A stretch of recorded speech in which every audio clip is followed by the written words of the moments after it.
107.1 megahertz Akashvani Mumbai केंद्राची ही आहे FM rainbow वाहिनी. आज प्रजासत्ताक दिन, त्यानिमित्ताने एका विशेष कार्यक्रमात आपण भेटत आहोत. नमस्कार, मी दीप्ती लेले सगळ्या रसिक श्रोत्यांचं आजच्या कार्यक्रमात स्वागत करते आणि प्रजासत्ताक दिनाच्या निमित्ताने सगळ्या श्रोत्यांना मनपूर्वक शुभेच्छा देते. श्रोते हो, आजच्या काळातल्या स्त्रीचं वर्णन करायचं झालं तर असं म्हणता येईल की आजची स्त्री ही स्वावलंबी, उच्च शिक्षित, कर्तृत्ववान आणि आत्मविश्वास असणारी आहे. स्त्रीनी विविध क्षेत्रात आता निव्वळ प्रवेश केलाय असं नाही, तर ती त्या त्या क्षेत्रात नेतृत्व सुद्धा करते आहे. पारंपरिक बंधनं झुगारून स्वतःचं स्थान निर्माण करते. खेळाच्या मैदानापासून ते लष्करी मोहिमांपर्यंत प्रत्येक क्षेत्रात तिने आता उंच भरारी घेतलीय. आज प्रजासत्ताक दिनाच्या निमित्ताने आपण अशाच एका सक्षम महिला अधिकारी मेजर ओमिता दळवी यांच्याशी संवाद साधणार आहोत. मेजर ओमिता दळवी या गेल्या 7 वर्षांपासून भारतीय लष्कराच्या सेवेत आहेत. NCC कॅडेट, 2013च्या प्रजासत्ताक दिनाच्या संचलनात सहभाग, युथ एक्सचेंज प्रोग्राममध्ये व्हिएतनाम इथे सहभाग, ब्लू वॉटर सेलिंग यात क्वालिफाईड इन्स्ट्रक्टर पर्यंतचा त्यांचा प्रवास, 14,000 नॉटिकल माइल्सचा प्रवास त्यांनी त्यांच्या प्रशिक्षणादरम्यान पूर्ण केलेला आहे. स्वागत करूया आपण मेजर ओमिता दळवी यांचं. नमस्कार मॅडम. नमस्कार. प्रजासत्ताक दिनाच्या निमित्ताने आजच्या या विशेष कार्यक्रमामध्ये तुमचं मनापासून स्वागत. थँक्यू. 26 जानेवारी म्हणजे प्रजासत्ताक दिन हा सगळ्या भारतीयांसाठी हा अत्यंत अभिमानाचा आणि आनंदाचा दिवस असतो. तुमच्या या दिवसाच्या निमित्ताने भावना काय आहेत? पहिले आपल्या सगळ्या श्रोत्यांना आणि सगळ्या भारतीय नागरिकांना प्रजासत्ताक दिनाच्या हार्दिक शुभेच्छा. अँड हा दिवस माझ्यासाठी खूप स्पेशल आहे, खूप जवळचा आहे. बिकॉज लहानपणापासून मी कधीच ही परेड मिस नव्हती केली टीव्हीवर. माझे बाबा पण हे बघत होते प्रत्येक वर्षी, अँड एक दिवशी मी त्याच्यामध्येच पार्टिसिपेट केलं. So I think that was an achievement. So आज पण मी खूप क्लोज, असं मला वाटतं की हा दिवस माझ्यासाठी खूप क्लोज आहे आणि खूप सारे मेमरीज ह्याच्यामध्ये आहे. अँड युनिफॉर्म घातल्यावर तर अजून मला असं वाटतं की अभिमान आहे मला, and I am very happy about it. आम्हाला सुद्धा खूप आनंद आणि अभिमान आहे की आजच्या दिवशी तुम्ही इथे आलेला आहात. आणि तुम्ही इथे येण्यामागचं एक महत्त्वाचं कारण म्हणजे सध्या तुमची सुरू असलेली एक महत्त्वाची मोहीम. भारतीय हवाई दल, नौदल आणि लष्कर या तीनही दलातल्या महिला अधिकारी एकत्रितरित्या पहिल्या जागतिक प्रदक्षिणेला निघालेल्या आहेत आणि त्याचं नाव आहे समुद्र प्रदक्षिणा. समुद्र प्रदक्षिणा नावाच्या या पहिल्या मोहिमेत महिला क्रूमध्ये या तीनही दलातल्या 10 महिला अधिकाऱ्यांचा समावेश आहे. आणि ही मोहीम भारतीय लष्कराच्या नौकानयन जहाज IASV त्रिवेणीवरून जगभर प्रवास करणार आहे. आणि त्यातल्या एक तुम्ही आहात या मोहिमेत सहभागी झालेल्या, आणि त्या निमित्ताने आज आपण इथे भेटतोय. तर तुमच्या या लष्कराच्या समुद्र प्रदक्षिणा या मोहिमेबद्दल आम्हाला तुमच्याकडनं जाणून घ्यायला खूप आवडेल. तर ही काय आहे समुद्र प्रदक्षिणा ही मोहीम? समुद्र प्रदक्षिणा यासाठी कारण आम्ही ही एक 50 फुटाची आमची सेल बोट आहे, तिला घेऊन पूर्ण जगाचा एक चक्कर लावून मुंबईपासून सुरुवात करत Australia, New Zealand, Argentina, Cape Town आणि परत मुंबईला हे समाप्त होणार आहे. सो म्हणून आम्ही ह्याला समुद्र प्रदक्षिणा बोलतो. आमच्या बोटचं नाव आहे त्रिवेणी, IASV Triveni. Because Triveni Sangam आपण ऐकला असेल, that is confluence of 3 reverse, आणि इथे आहे तिन्ही दलांचं इंटिग्रेशन. सो हे प्रमोट करत, and this is the first expedition. So आम्ही बोटीला नाव त्रिवेणी असं दिलं आहे. अँड याचा मेन उद्देश हा आहे की भारतामध्ये आपण selling as a sport promote करायचं आहे. लोकांना वाटतं की हा जो स्पोर्ट आहे हा इतका सोपा नाहीये. म्हणजे ते खूप छोट्या गोष्टीकडे त्या कम्पॅरिझन करतात. जेव्हा ते गोवाला जातात, अलिबागला जातात, छोट्या बोटमध्ये जातात, ते विचार करतात अरे बापरे ही बोट पलटली तर काय, हे काय ते काय. बट देन ऑफकोर्स जी ट्रेनिंग आपण करतो ते तिकडे कामाला येते. सो जितकी जास्त ट्रेनिंग तुम्ही करा तितकं तुम्हाला जास्त मजा येईल. आणि जर हे इतकं सोपं असतं तर आय डोंट थिंक की सगळ्यांनीच हे केलं असतं. बरोबर. So that's why it is difficult and that's why it has a sense of achievement in doing this entire समुद्र प्रदक्षिणा. नक्कीच. आणि ही समुद्र प्रदक्षिणा ही मोहीम आहे, ही खरं तर तीनही दलांची एकत्रितरित्या केलेली मोहीम आहे. तर पण मुळात मला असा प्रश्न पडला की समुद्रातली मोहीम आणि लष्कर ह्याच्यामध्ये आहे, तर हे कसं काय जुळून आलं? सो लष्करनी याची सुरुवात खूप आधी केली होती 1987 मध्ये. जेव्हा आपल्याकडे बोट ही नव्हती तेव्हा आपण फॉरेन कंट्रीमधून एक बोट आणली होती आणि त्याला नाव दिलं होतं तृष्णा. बर. सो ती होती इंडियन आर्मी सेलिंग वेसल त्रिष्णा. बरोबर. ती त्रिवेणीपेक्षा खूप छोटी आहे, पण तरी पण त्याच्यावरती तेव्हाच समुद्र प्रदक्षिणाची मोहीम केली होती. कोर ऑफ इंजिनियर्सचे जेंटलमॅन ऑफिसर्स होते, बरोबर. त्यांनी केली होती ही मोहीम. सो ती सुरुवात होती, पण त्याच्यानंतर ते पूर्ण निघून गेलं. सो जो मी सांगितला उद्देश की हे सेलिंग परत यावं, ही लेगसी, ही हिस्ट्री आपण फॉलो करावी का, म्हणजे जे जुने आपले ट्रेडिशन्स आहेत त्यांना आपण विसरू नये. अँड वाय नॉट, इफ जर आपण एका स्पोर्ट म्हणजे आपण क्रिकेट, हॉकी, फुटबॉलमध्ये एक्सेल करतोय, आता महिला पण करतायत, पुरुष पण करतायत, सगळे करतायत, so why not excel in sailing also. इथे आपण का मागे राहावं. So that's why to bring back this sport and to continue the legacy की 87 नंतर या वर्षी म्हणजे 2025-2026 मध्ये हे ऑलमोस्ट 30-35 इयर्स प्लस नंतर हे मोहीम येते. So that's why it has a lot of importance. And म्हणून आर्मीनी हे रिवाईव्ह करण्यासाठी नवीन बोट घेतली आणि ही मोहीम त्यांनी केली. खूपच छान. आणि त्याच्यामध्ये एकतेचं पण प्रतीक आपण म्हणू शकतो की जसं तुम्ही सगळ्या 10 महिला अधिकारी आहात, त्यामुळे महिला एकत्र आलेल्या आहेत आणि सगळ्या 3ही दलांचं एकत्रीकरण तिथे झालेलं आहे. लष्कराने त्याला पुढाकार घेतलाय आणि त्यामुळे तुम्ही आता जी नावं सांगितलीत की तृष्णा ही पहिली बोट होती, तर तसं आता ही त्रिवेणी ही बोट आहे. आणि ती बोट आहे, ऍक्च्युली ते नौदलाचं मोठं जहाज नाहीये. तर त्रिवेणी या नावाचं तर वैशिष्ट्य आहेच, पण या बोटीचं काय वैशिष्ट्य तुम्ही सांगाल? कशा प्रकारची बोट घेऊन तुम्ही निघालायत? सो ही एक 50 फुटर सेल यॉट आहे. आत्मनिर्भर भारत अँड मेक इन इंडियाच्या लाईन्स वरती ही पॉंडिचेरीमध्ये अल्ट्रामरीन यॉट्सनी ही बोट बनवली आहे. अँड मोजून 3-4 वेंडर्स आहेत जे बोट बनवतात, त्यातले हे एक आहेत. म्हणजे पूर्ण भारतात 3च आहेत. बरं. ओके. सो ही बोट पॉंडिचेरीमध्ये बनली आहे. बनवायला जवळजवळ 2 वर्ष लागले. यातलं सगळं सामान top class state of art आहे. नॅव्हिगेशन म्हणाला तर प्रत्येक गोष्टीचा एकाचा बॅकअप एवढी फॅसिलिटी त्याच्यामध्ये आहे.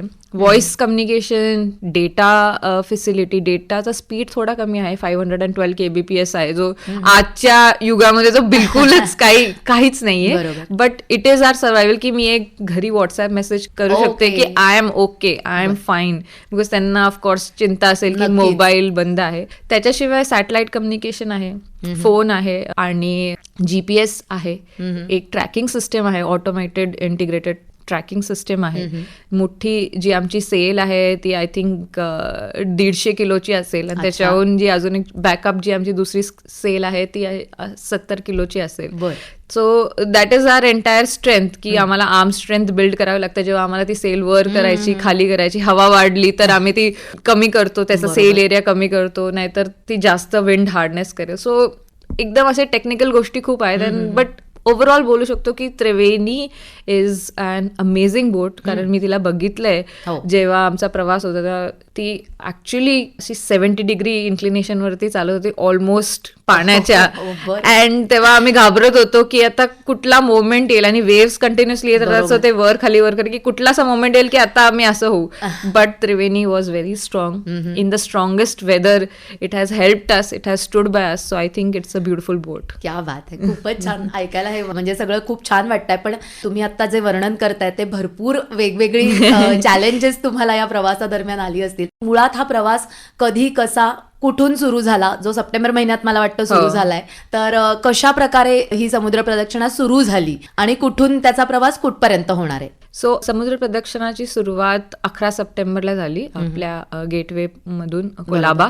अँड रक्षा मंत्री CDS आणि तिन्ही दलांचे जे चीफ होते त्यांनी त्याचं फ्लॅग ऑफ केलं होतं. त्या दिवशी आम्ही सगळे इतके इमोशनल झालो होतो, कारण इतके वर्ष आम्ही एक्सपिडिशन करायचो, बोट घेऊन असं निघून जायचो, परत यायचो. काही असं काही वाटलं नाही की काहीतरी एवढं मोठं करतोय. पण जेव्हा आपल्या देशाचे रक्षा मंत्री आपल्याशी बोलताना जेव्हा ते अभिमान व्यक्त करतात आणि तो आपल्यासाठी आहे हे बघून त्या दिवशी पूर्ण आमची टीम इतकी भावुक झालेली की म्हणजे जोश वॉज व्हेरी हाय की बस आता हे करायचंच आहे. सो असं आम्ही समुद्र प्रदक्षिणासाठी निघालो.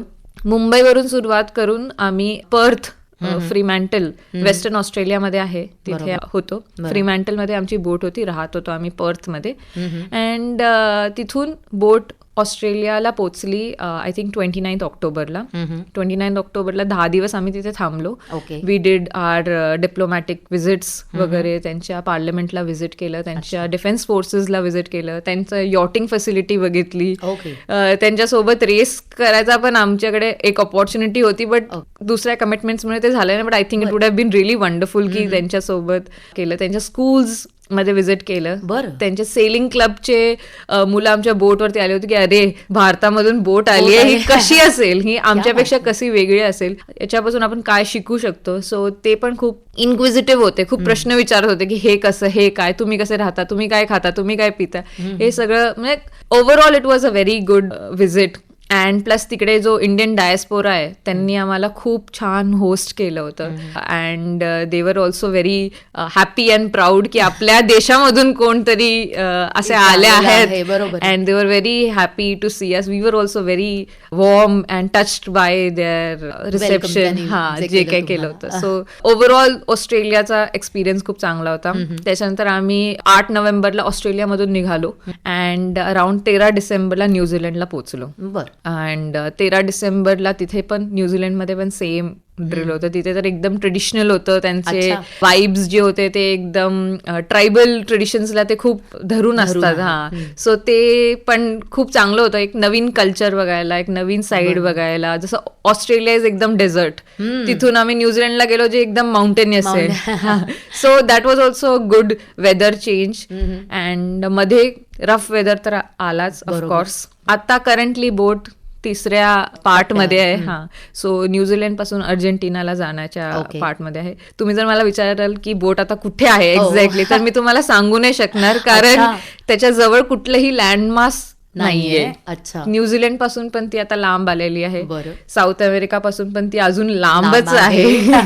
वरती काही नाहीये, खाली काही नाहीये. And it's crossing the Pacific Ocean. So currently the team is holding on really strong. And अर्जेंटिनाला 18 फेब्रुवारी पर्यंत पोहोचतील. ही सर्वात लॉंगेस्ट लेग आहे आणि सर्वात डिफिकल्ट आहे, कारण एक सेल बोट जी आहे ती इंजिन पॉवर्ड नसते. सो त्याच्यामध्ये इतकी स्टेबिलिटी नाहीये. It is all based on the skill of the crew की तुम्ही कशी ती बोट चालवता. सो हे क्रॉस करताना एक असा पार्ट येणार आहे जिकडे जगाचा सर्वात टफेस्ट वेदर असतो.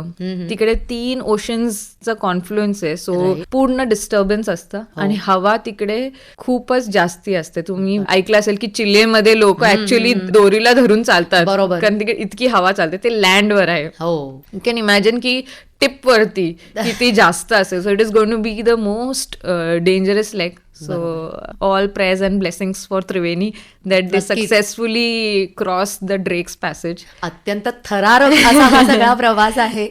म्हणजे ऐकताना सुद्धा आम्हाला अंगावरती काटा येतोय. त्यावेळेला तुमचा प्रवास तुम्ही कसा केलात हे तुम्ही सांगताय.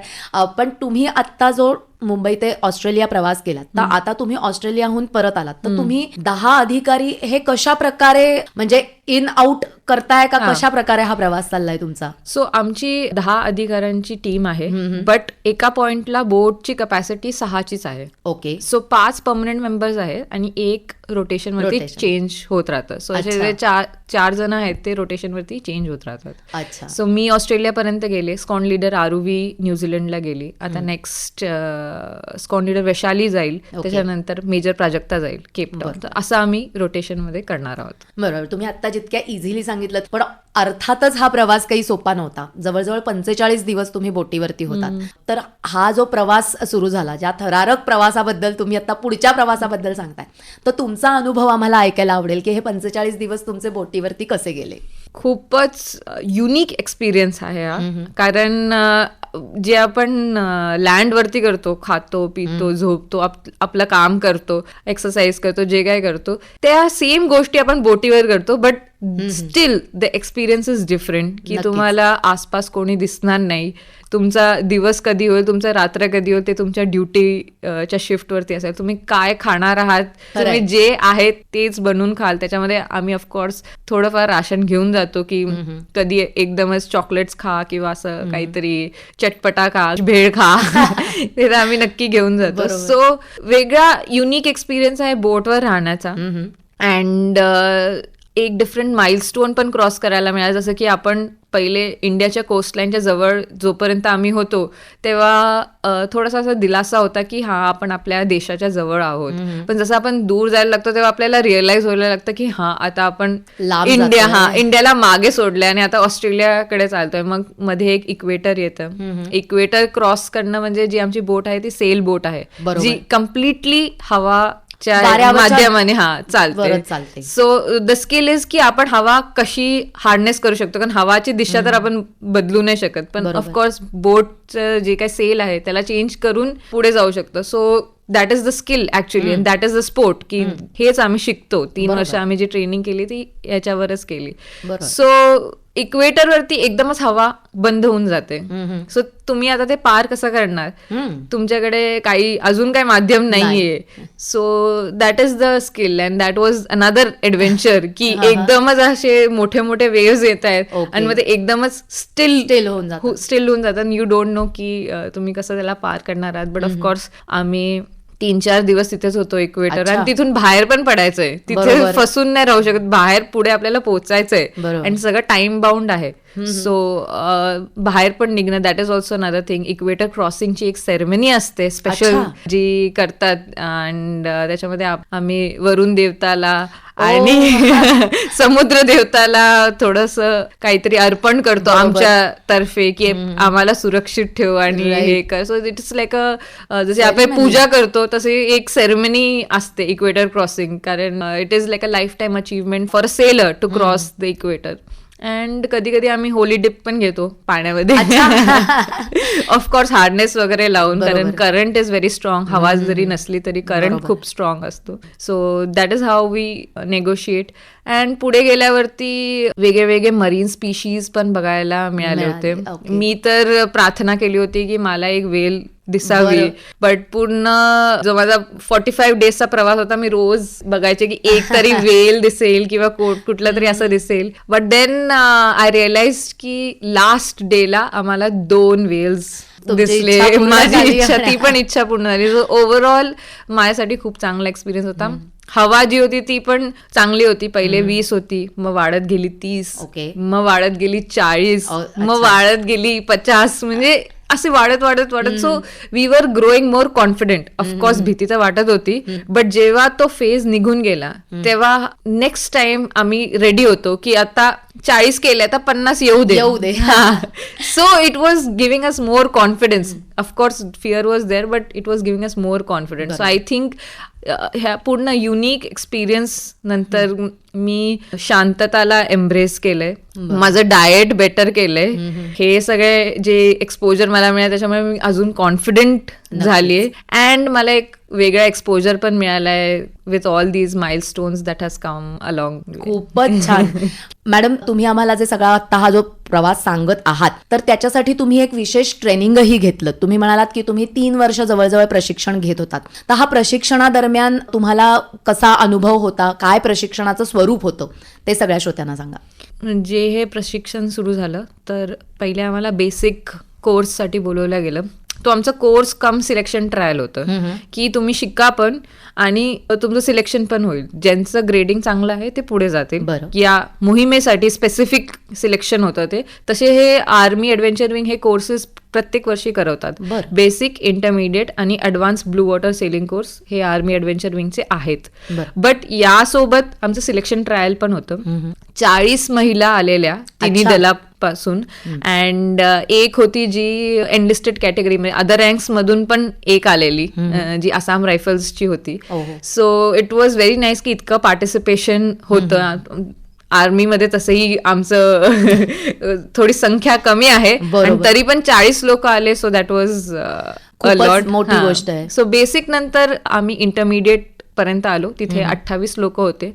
आणि इंटरमिडिएट नंतर ऍडव्हान्स तिथे आम्ही 18 होतो, आणि 18 नंतर ही फायनल 10ची टीम अशी सिलेक्ट झाली 10ची आणि ह्याच्यामध्ये आम्ही वेगळ्या वेगळ्या गोष्टी, पहिले तर आम्ही सुरुवात केली की हवा कशी वाचायची, कारण ते आमचं रोजीरोटी टाईप महत्वाची गोष्ट होती तुमच्या या पूर्ण प्रवासात. तर हवा कशी बघायची, हवा कशी वाचायची आणि हवाला कसं मॅक्सिमम हार्डनेस करू शकतो की मी सर्वात लवकर पोहोचू शकते. सो आम्ही कॉम्पिटेटिव्ह पासून स्टार्ट केलं, एका ट्रेनर बोट वरती स्टार्ट केलं. खूपच छोटी होती, त्याच्यात 2 लोक बसतात एवढी छोटी होती ती. त्याच्यानंतर आम्ही एक लेवल वर जाऊन एक 21 फुटाची एकदम पुरातन काळातली बोट आहे जी आर्मीकडे आहे. त्याच्यामध्ये वरती काही रूफ नाहीये, ना वॉशरूम आहे ना किचन आहे. जो आपला छोटा गॅस असतो तो आम्ही असा मध्ये ठेवून वरती, म्हणजे वरती पाऊस पडला तर गेला असं, तिथेच आम्ही चपात्या वगैरे जेवण तयार करतो, ते पण डे लाईट मध्ये करतो. सो तो थोडासा अवघड प्रवास होता, बिकॉज बोट एकदमच नोमॅडिक स्टाईल होती. त्याच्यावर आम्ही ट्रेनिंग केलं. पहिले छोटे छोटे एक्सपिडिशन आम्ही केले, मुंबई टू मुरुड आणि परत, मुंबई टू करंजा आणि परत, मुंबई रत्नागिरी आणि परत. मग हळूहळू आम्ही डिस्टन्स वाढवत गेलो. सो मग आम्ही गोवापर्यंत जाऊन आलो या छोट्या बोटवर. बरं. त्यानंतर ज्या तुम्ही सांगत होता त्या बोटवरती गोव्यापर्यंत गोवापर्यंत जाऊन आलो. 4 दिवस लागले आम्हाला. बेटर, जेव्हा असे चॅलेंजेस आधीच येतात तेव्हा तुम्ही जास्त प्रिपेअर होता सगळ्या पुढच्या प्रवासासाठी. तिथेच भिजलोय आम्ही, तिथेच सुकलो आहे आणि तिकडेच आमची ड्युटी चालू आहे, तिकडेच आम्ही रेस्ट करतोय, वरती काही नाही. सो इट वॉज एकदम जसं की बेसिक आपण शिकतो तसं बेसिक आम्हाला शिकायला मिळालं. त्याच्यानंतर अजून एक 27 फुटाची बोट आली होती. त्यामध्ये एक टिलर सिस्टम होता, म्हणजे असं जे रॉड असतं जे आपल्याला स्टिअर करायला अलाव करतं. सो त्यामध्ये आम्ही पुढे गेलो, कोच्चीपर्यंत परत आलो, मग लक्षद्वीप पर्यंत गेलो, परत आलो. त्यानंतर त्रिवेणी आली, एकदम स्टेट ऑफ आर्ट बोट अशी होती त्रिवेणी. सो त्याच्यामध्ये आम्हाला शिकायला भरपूर लागलं. इलेक्ट्रॉनिक सिस्टम्स कसे यूज करायचे, इंजिनचं काय यूज आहे, जनरेटरचा काय यूज आहे, GPS, AIS आणि सेलवर खाली करायचं, ते पूर्ण सिस्टम जो होता तो एकदम जसा की BMW टॉप क्लास सिस्टम आहे, तो एकदम वेगळी टेक्नॉलॉजी होती. So that was again an experience. मग आम्ही सेशल्स पर्यंत जाऊन आलो त्रिवेणीवर. पहिले कोचीपर्यंत जाऊन आलो, त्यानंतर सेशल्सला जाऊन आलो, अँड देन आम्ही फायनल समुद्र प्रदक्षिणासाठी तयार सज्ज झालात. मध्ये नेव्हीनी पण आम्हाला 1 महिन्याची ट्रेनिंग दिली होती कोचीमध्ये. नेव्ही प्रोफेशनल आहे पूर्ण ह्याच्यामध्ये. So it was great help की जे अप्लाइड गोष्टी शिकण्यासाठी, म्हणजे एक टेक्स्टबुक मधून शिकणं आणि एक अप्लाइड गोष्टी शिकणं, रिअल लाईफ एक्सपिरियन्स मधून, थिअरी आणि प्रॅक्टिकल मधला फरक तुम्हाला त्यांनी शिकवला. सो नेव्हीनी पण जी आम्हाला 1 महिने ट्रेनिंग दिली, so that was very helpful. And then of course आता जी समुद्र प्रदक्षिणा चालू आहे तिथपर्यंत तुम्ही येऊन पोहोचला. हा प्रवास, याचं सगळं वर्णन तुम्ही जे करताय ते तर आहेच, पण मुळात आधी तुम्ही इथपर्यंत येऊन पोहोचलात तो प्रवास जाणून घ्यायला सुद्धा आम्हाला सगळ्यांना आवडेल. की मुळात तुमचं लहानपणापासून असं काही स्वप्न होतं, तुम्हाला आर्मीमध्ये जायचं होतं, असं काही तुम्ही ठरवलं होतं? घरामध्ये अशी काही बॅकग्राऊंड होती का तुमच्या, की लष्करामध्ये कोणी होतं आणि मग जायचं तुम्ही ठरवलं का, तुमचं स्वतःचं हे स्वप्न होतं? सो माझ्या घरी तर मी आता फर्स्ट जनरेशन आहे आर्मीमध्ये, ऍब्सोल्यूट सिव्हिलियन बॅकग्राऊंड आहे माझं. बट जर मी तुम्हाला ऑनेस्ट रिझन सांगितलं तर इट मे साऊंड व्हेरी फिल्मी, की 2007 मध्ये मी जेव्हा 7th मध्ये होते तेव्हा मी मूवी बघितली लक्ष. आणि त्या लक्ष मूवी मध्ये जसा जसा ऋतिक रोशनचा प्रवास आहे तसा तसा मी माझा प्रवास ठरवलेला. मी पहिले NCC मध्ये जॉईन करणार आणि त्याच्यानंतर मी अकॅडमी मध्ये जाणार. सो ते माझ्या डोक्यात होतं. अँड 10वी नंतर 12वी नंतर मी तसं म्हणजे माझी जी वाट होती ती मी तशी केली, की कॉलेज चूज करताना बघितलं की NCC कुठल्या कॉलेजमध्ये आहे, अँड जवळच NCC बटालियन होतं. तिथे जाऊन मी विचारलं की तुमचे अंडर कुठले कॉलेजेस आहेत, मला तिथे ऍडमिशन मिळेल का नाही मिळेल, असं हे एक ऑप्शन्स बघून, की म्हणजे अभ्यास हा असा काही माझा सेकंडरी होता की पण प्रायमरी होतं की मी NCC जॉईन करावं, कारण ऋतिक रोशननी लक्ष्यमध्ये केलं होतं. पाहूनच तुमच्या मनात हे आलं? थोडंफार होतं, बिकॉज मी पुण्याची आहे अँड NDA माझ्या घराच्या जवळ आहे. सो जनरली आपण जातो Khadakwasla dam, NDA and Fergusson college रोडवरती तर संडेला असतातच सगळे कॅडेट फिरत असतात त्यांच्या आउटपास वरती. सो नंतर मला कळालं की तो किती महत्वाचा दिवस होता त्यांच्यासाठी, जेव्हा मी स्वतः त्या कॅडेटच्या पोझिशन मध्ये होते तेव्हा. हा, समव आणि युनिफॉर्म बघून सुद्धा एक प्रकारे असं थोडंसं वाटायला लागतं की हो. येस मलाही कधीतरी या युनिफॉर्म मध्ये दिसायचंय. आणि एनसीसी मध्ये तर तुम्ही ऑफिसर्सला भेटता. रिपब्लिक डे कॅम्प मध्ये तर इतके ऑफिसर्सला मी भेटले. तिथे मला आठवतं की जे आमची लेडी ऑफिसर होती तिकडे, तिला बघून ती इतकी स्मार्ट होती आणि इतकी, तेव्हा मी असेच एनसीसी कॅडेट होतो एकदम असे Normal, मुलं होतात म्हणजे नॉर्मल मुलं तोपर्यंत. होतं, पण त्यांना बघून असं वाटलं की बस हेच काहीतरी आहे. सो असा मी माझा प्रवास लहानपणापासून थोडा ठरवला होता. बरोबर. अँड देन एनसीसी करून SSB चा इंटरव्ह्यू देऊन, रिटर्न एक्झाम देऊन, एअरफोर्ससाठी पण झालेलं क्लिअर. बट आय थिंक आर्मीचं मेरिट पहिले आल्यामुळे मी आर्मी जॉईन केलं, बिकॉज अदरवाईज माझा असा काही प्रेफरन्स नव्हता. ओनली वॉज की आर्मी, नेव्ही किंवा एअरफोर्समध्ये I want to be in uniform and I want to serve the nation in whatever way I can. बरोबर. आधी एनसीसी, मग वेगवेगळ्या प्रकारे तुम्ही मार्ग शोधत होतात. तर हे मार्ग शोधताना घरच्यांचा सपोर्ट कसा होता की तुम्ही जायचं एकदा ठरवलं आणि मग त्यानंतर इकडून जाऊ का तिकडून जाऊ हे फक्त चाललेलं होतं? तर घरचे लगेचच तयार झाले होते का त्यांनी काही आधी हो नाही असं झालं आणि मग लष्करामध्ये पुढे जायचं तुमचा प्रवास सहज सोपा झाला का कठीण झाला? असं थोडा कठीण होता. इनिशियली कठीण होता कारण त्यांना आयडिया नव्हती की नक्की हिला करायचं काय आणि त्याचं काय फायदा आहे किंवा त्याचं फ्युचर काय आहे हे त्यांना पण माहित नव्हतं, कारण त्यांनी पण असं कधी कोणाला बघितलं नाहीये इतक्या जवळून. सो पहिले माझ्या बाबांना वाटलं होतं की मी इंजिनियर बनेल. अच्छा. पण ते तसं काही झालं नाही. तेव्हा त्यांनी मला विचारलं बसून की बेटा तुला नक्की करायचं काय आहे? सो मी त्यांना सांगितलं की बाबा मला एनसीसी जॉईन करायचं आहे, त्याच्यानंतर मी आर्मी किंवा एअरफोर्स किंवा नेव्ही जॉईन करेन. बरोबर. सो तिथपर्यंतचा प्रवास थोडा जो कठीण प्रवास होता माझा, एक्सप्लेन करणार आणि कन्व्हिन्स करण्यामागे. त्याच्यानंतर माझ्या आई बाबांनी ऑफकोर्स मला पूर्ण वेळ सपोर्ट केला आहे. इनफॅक्ट मी जिथे जिथे गेले तिथे तिथे ते स्वतः मला भेटायला आले, बघायला आले की सगळं ठीक आहे की नाही. इव्हन इथून ते रिपब्लिक डे परेड कॅम्पला आले, परेड अटेंड केली. अँड आय थिंक माझे बाबा तर खूपच खुश होते because every year he used to watch it on TV and then he was actually watching it live. So I think he was very happy with that. Happy आणि proud moment एक तुम्ही स्वतः तिथे परेडमध्ये संचलनात सहभागी होणं ही खूप मोठी गोष्ट असते नक्कीच. So that was the entire way त्यांचा सपोर्ट होता. त्याच्यानंतर कधीच त्यांनी काही थांबवलं नाही. I think that is the most encouraging and most supportive part. की जर ते एकदाही म्हणाले असते की नाही तू नाही जाऊ शकत तर मे बी मी घरी बसले असते आणि आज मी इतक्या लांब आले नसते.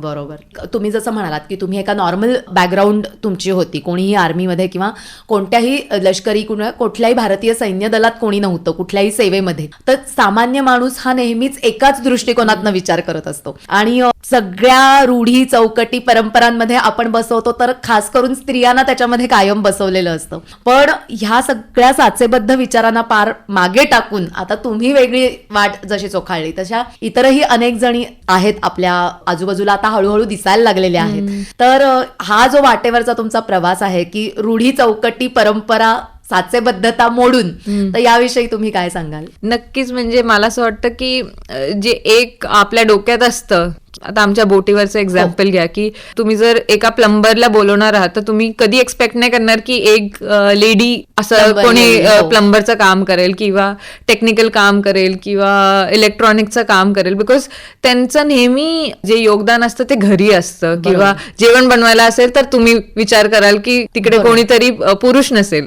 सो हे जी एक मेंटॅलिटी आहे ही आम्ही तोडण्याचा प्रयत्न करतोय इन दिस एक्सपिडिशन. कारण जेव्हा आम्ही पाण्यात असतो तेव्हा आमच्यासोबत कोणीच नाहीये. आम्ही फक्त 6 जणी ज्या आहोत आम्हीच सगळं करणार आहोत. आम्हीच प्लंबर आहोत, आम्हीच इलेक्ट्रिशियन आहोत, आम्हीच मेकॅनिकल आहोत. इनफॅक्ट जे आमच्यासोबत 2 एअरफोर्सचे ऑफिसर्स आहेत ते सुकोईचे इलेक्ट्रिकल ऑफिसर्स आहेत. म्हणजे एवढं मोठं जहाज ते सांभाळतात आणि त्याचे पूर्ण टेक्निकल अँड इंजिनिअरिंग ते सांभाळतात. सो ऑफकोर्स हे जे स्टिरियोटाइप आहे हे तुटलेलं आहे. But through our expedition also we want to break it की हा आम्ही करू.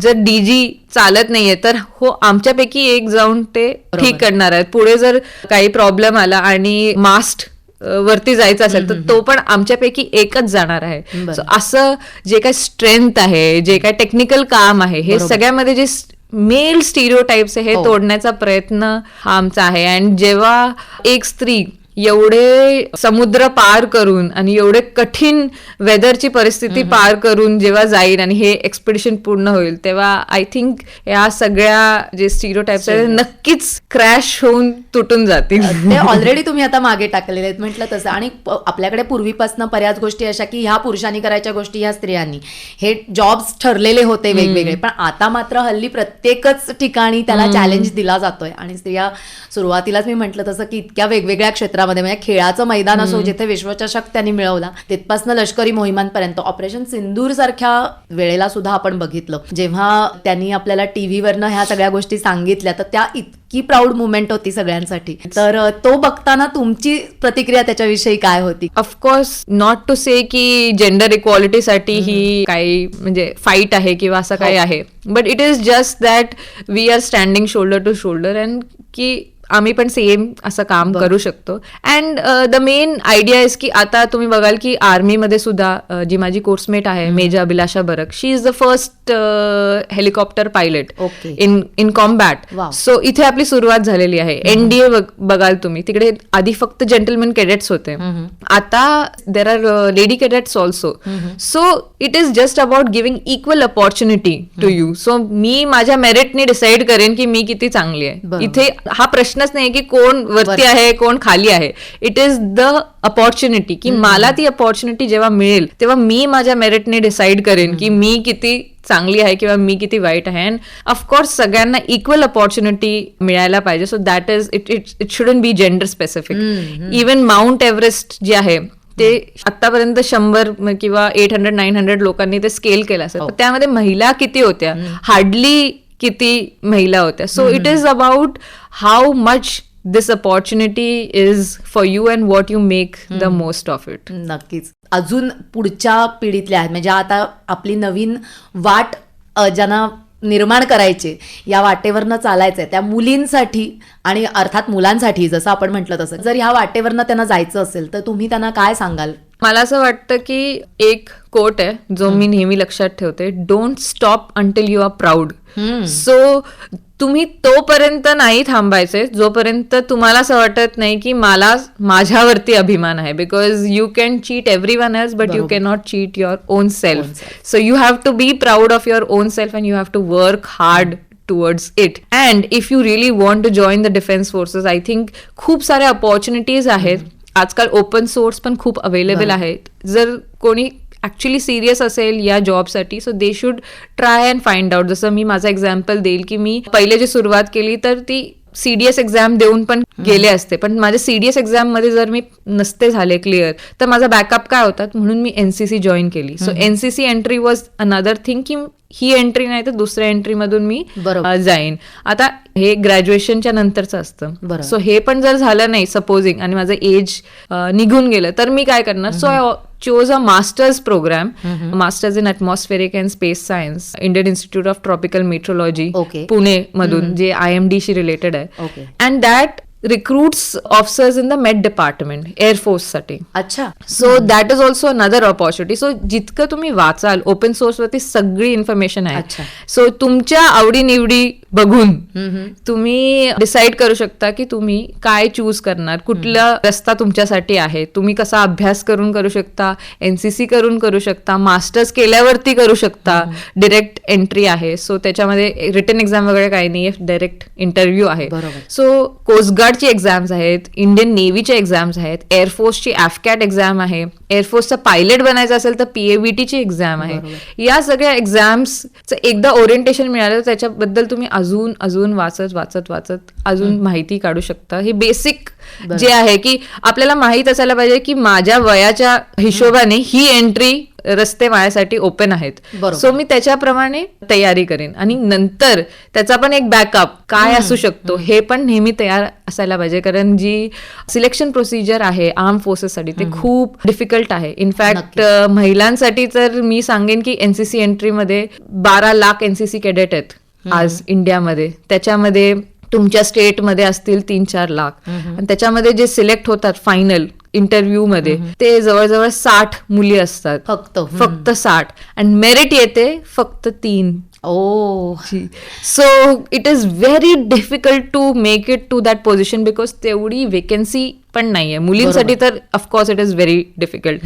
मुलांसाठी तरी 50 आहे वेकेन्सी, 50ची वेकेन्सी आहे. सो इन दॅट कम्पॅरिझन तुम्ही बघा की आपल्या इंडियाचं पॉप्युलेशन आणि एनसीसी कॅडेट्सचं एनरोलमेंट आणि त्याच्यामधून जी मेरिट येते ते, सो आहे हे अवघड. त्यासाठी म्हणून तयारी टाऊन सुलाखून निघतात तेव्हाच तिथे पोहोचू शकतात. येस. सो मी तयारी पूर्ण असायला पाहिजे, तयारीचा बॅकअप ही असायला पाहिजे. बिकॉज तुम्ही कुठल्याही पॉइंटला थांबू नाही शकत आणि निराश नाही होऊ शकत. म्हणून मी बोलते की don't stop until you are proud. नक्कीच स्वतःचा अभिमान वाटणं आणि स्वतः आपण काहीतरी करून दाखवलंय ही भावना, तुम्ही म्हणालात तसं की दुसऱ्याला तुम्ही फसवू शकता, ती भावना जोपर्यंत स्वतःसाठी जागृत असते तोवर तुम्ही काहीतरी करून दाखवू शकता. त्यासाठी संधी कुठे आहे, कधी आहे हे बघणं खूप गरजेचं असतं. संधी आहे समोर, पण ती एक्झॅक्ट वेळेला मिळवणं, हातात कॅच करणं हेही तितकंच गरजेचं असतं. त्यांचं कॅलेंडर इनफॅक्ट निघतो. जसं की युपीएससीचा जो आहे तो 1 वर्ष आधी डिसेंबरमध्ये पूर्ण पुढच्या वर्षाचा कॅलेंडर निघतो की या डेटला एक्झाम होणार आहे. So you can prepare in advance. बरोबर. जी सेकंड एक्झाम आहे ती परत येईल. इनफॅक्ट एनसीसी एंट्रीचं पण जे नोटिफिकेशन आहे ते 1 वर्षा आधी तुम्हाला कळतं की मे बी 4 बॅचेस होणार आहेत एप्रिल, ऑक्टोबर, नोव्हेंबर, डिसेंबरमध्ये. सो अकॉर्डिंगली तुम्ही आपल्या इंटरव्ह्यूची तयारी, स्वतःची तयारी आणि ओव्हरऑल जे आपलं ओरिएंटेशन, जीके जे काय लागणार आहे इंटरव्ह्यूसाठी, फिजिकल फिटनेस, हे सगळं जे तुम्ही तयार करू शकता. So it is there. तर तुम्ही 1 वर्ष आधीच प्रिपेअर करायला पाहिजे. त्याच्याबद्दल वाचायला पाहिजे. इंटरनेट ऑफकोर्स जे आपण बोलतो it's a Ben but it is also a बून. सो त्याचा फायदा घ्यावा. आता ही माहिती आणि आता इंटरनेटमुळे खरंच उपलब्ध आहे, सगळ्यांपर्यंत पोहोचतीये. तर हे तुम्ही म्हणालात तसं अगदीच खरं आहे की जितक्या लवकर तुम्ही प्लॅनिंग सुरू कराल तितक्या लवकर तुम्हाला तयारीसाठी वेळ हातामध्ये मिळेल. आणि ऑफकोर्स एक देशासाठी आपण काहीतरी करतोय ही भावना खूप मोठी असते ह्या सगळ्यामध्ये. त्यामुळे फुल्ली प्रिपेअर्ड आपण ह्या क्षेत्रात उतरणं हे खूप गरजेचं आहे. देशसेवा, देशासाठी काहीतरी करणं हे तर एक अत्यंत महत्वाचा भाग आहे या क्षेत्रातला. म्हणजे जेव्हा तुम्ही भारतीय सैन्य दलात प्रवेश करता, 3ही पैकी कुठलंही एक दल असू दे, पण त्याचबरोबर तुम्ही मला जसं म्हणालात तसं की इतर बऱ्याच गोष्टी त्याच्या बरोबरीने अपॉर्च्युनिटीज किंवा वेगवेगळ्या संधी तुम्हाला प्राप्त होऊ शकतात. तर त्या संधींबद्दल काही सांगू शकाल का? येस. लष्करामध्ये तर इनफॅक्ट खूप जास्ती संधी आहेत. इनफॅक्ट जे काय ओव्हरऑल एक्सपोजर मिळतं, जे काय ओव्हरऑल एक ओरिएंटेशन मिळतं आणि तुम्ही जसे सोसायटीमध्ये वर येता, so I think it is excellent. माझ्या स्वतःच्या SSB इंटरव्ह्यू मध्ये मला एक कॉमन प्रश्न होता हा, जो सगळ्यांनाच विचारतात की why do you want to join the army. बरोबर. Very simple. तर त्याच्यावरती माझं ऑनेस्ट आन्सर असं होतं की sir, I have represented Maharashtra in hockey nationals and I am passionate about this sport. So there is no other job that will allow me to play hockey and will also pay for it. There is no other job that will keep me physically fit. And at the same time, I am doing my work and is paying me for it. So I think he was very impressed with my answer and it was very honest. And हेच तर opportunity आहे की तुम्ही आपलं काम करताय, तुम्ही games खेळताय. ऑफकोर्स ती एक परेड आहे. सकाळी तुम्ही PT साठी जातात, by hook or by crook तो एक डिसिप्लिन तुमच्या मध्ये येतो की मी सकाळी उठते. आता आजकाल मी इतके सगळे युट्यूबवरती बघते की सगळे बोलत असतात की तुम्ही सकाळी उठल्यावरती 10 ते 15 मिनिटं बाहेर जायला पाहिजे. बट बाय फोर्स, म्हणजे माझा जो जॉब आहे त्याच्यामुळे मला जावंच लागतंय PT साठी बाहेर. So it is a good practice that is instilled. संध्याकाळी मला गेम्स खेळायला मिळतात, माझे सेल्फ इम्प्रूव्हमेंट होते, सेल्फ ग्रोथ होते, सेल्फ स्किल इम्प्रूव्ह होत आहेत. याशिवाय मी काम करते, जे माझं काम आहे ते मला आवडतं. बरोबर. जे आता मी कोर ऑफ सिग्नल्स मध्ये आहे, सो थोडंसं टेक्निकल काम असतं आमचं related to cyber security and वेगळ्या वेगळ्या अशा रेडिओ किंवा असे टेक्नॉलॉजीज, AI, क्वांटम जे आहे. Because this is the new age warfare. Info warfare, cyber warfare हे न्यू एज आहे. सो हे नवीन गोष्टी जे ऍक्च्युली होत आहेत, हेच माझं कॉन्ट्रीब्युशन आहे. So I am absolutely going to feel happy about it. So पूर्ण दिवसाचं जर हे माझं आहेच रुटीन, हे तर रोज मी फॉलो करते. अपार्ट फ्रॉम दॅट इतक्या सगळ्या एक ॲडव्हेंचर विंग एस्टॅब्लिश्ड आहे. तिथे तुम्ही स्कुबा शिकू शकता, माउंटेनिअरिंग शिकू शकता, सेलिंग शिकू शकता. And it is all done and sponsored by the government. Currently आमची जी बोट आहे 7 करोडची बोट आहे. That is sponsored by the Indian government, by the Indian army. आणि हे पूर्ण एक्सपिडिशनचा पण जे काय खर्च आहे, जो हा पूर्ण व्हॅल्यू ऍडेड एक्सपिरियन्स आहे. ऑफकोर्स तो पैशामध्ये आपण मोजू नाही शकत, बट पैसे तर आहेतच, रिलेटेडच आहे ते. So it is all given by my job. So that is a great opportunity. So जे आजचे युवक आहेत त्यांना हेच मोटिवेट करायचंय की भले तुम्ही एनसीसी पर्यंत जा. इव्हन एनसीसी मध्ये पण जो रिपब्लिक डे परेड कॅम्प आहे तो खूप लोकांना माहिती नाहीये की इट इज देअर, किंवा त्याचं काही सिलेक्शन प्रोसिजर असतं, त्यासाठी काय लागतं, ड्रिल चांगली लागते, वर्ड ऑफ कमांड चांगलं लागतं. जर तुम्ही बेस्ट केडेट झाला तर तुमचा थोडासा अभ्यास, टॅक्टिक्स वगैरे हे सगळं चांगलं लागतं, फायरिंग चांगली लागते. सो हे बेसिक ओरिएंटेशन जेव्हा तुम्हाला मिळतं तेव्हा आय थिंक की not as a person but in the society you grow, you have this exposure. तुम्ही खूप गोष्टी शिकता अँड वेगळ्या वेगळ्या बॅकग्राऊंड्समधून लोक येतात, तुम्ही त्यांच्याकडून शिकता, त्यांचं जे काय आहे ते शिकता. नॅशनल इंटिग्रेशन कॅम्प असतो एनसीसी मध्ये, जो इतक्या एक्झॉटिक लोकेशन्स मध्ये जसं की Leh Ladakh, Andaman, Lakshadweep. So it is an opportunity to go to that place, to visit to that place, learn about that place. फक्त एनसीसीला एक संडे परेड म्हणून न बघता त्याच्यामध्ये जे अपॉर्च्युनिटीज आहेत ते आय थिंक आजकालच्या युवकांनी एक्सप्लोर केले पाहिजे. जर तुम्ही तिन्ही दलांपैकी कुठल्याही दलाचा पार्ट आहात तर तुम्हाला ऑफकोर्स ॲडव्हेंचर एक्सपोजर तर मिळणारच आहे, प्लस टॅक्टिक्स एक्सपोजर मिळणार आहे, प्लस तुमची पोस्टिंग ऑल ओव्हर इंडिया येणार आहे. ते पीस फील्ड. ऑफकोर्स यासोबत खूप सारे सॅक्रिफायसेस आहेत की तुम्ही घरापासून लांब असणार, तुम्ही तुमच्या प्रत्येक मित्राच्या लग्नाला जाऊ नाही शकणार, बर्थडेज तुम्ही मिस करणार. But yes, that all comes at the cost of serving the nation and for your uniform. क्या बात है. खूपच मोठी आणि खूप छान गोष्ट तुम्ही सांगितलीत. आणि आजच्या तरुणांसाठी तर हे खूपच महत्वाचं आहे की तुम्ही एक्सप्लोअर करू शकता, स्वतःची पर्सनॅलिटी डेव्हलप करू शकता आणि एक माणूस म्हणून तुम्ही त्याच्यातनं खूप छान घडता.